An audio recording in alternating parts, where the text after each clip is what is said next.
Les Journées de la culture nous reviennent cette année avec une 20e édition. Donc, elles vont se tenir du 30 septembre au 2 octobre.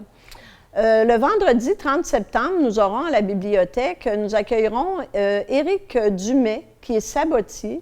Alors, il va passer la journée ici à la bibliothèque, il va faire des démonstrations de fabrication de sabots de bois. Alors, on se rappellera que nos ancêtres ont porté des sabots, donc ça va être super intéressant de voir comment ils fabriquent des sabots. Il va nous expliquer ça, il va en avoir sur place, puis il va avoir également des outils anciens pour montrer aux gens comment ils fabriquent ça. Le samedi 1er octobre, à la Galerie d'art, on va avoir les Jeux du monde en collaboration avec Kaidi, Manigance et Mme Lise Siriani. Donc, ce sont des jeux de table qui vont être expérimentés par les participants. Également, en matinée, il va y avoir le pastel en folie qui va être offert aux enfants. Ça va être un atelier de 2 heures et c'est dispensé par artistes et artisans de Beauce. Madame Guylaine Jacques, qui est artiste, pastelliste, va animer ce bel atelier. Donc, c'est offert gratuitement, en collaboration justement avec artistes et artisans de Beauce à la Galerie d'art.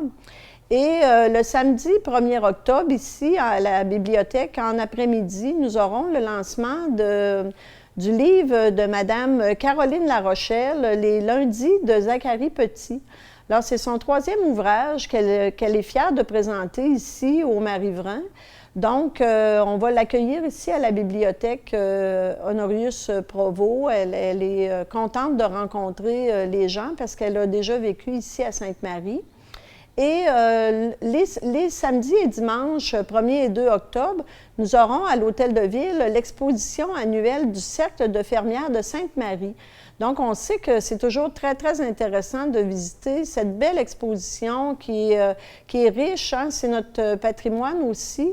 Donc, les dames du Cercle des fermières sont fières de nous présenter leur création.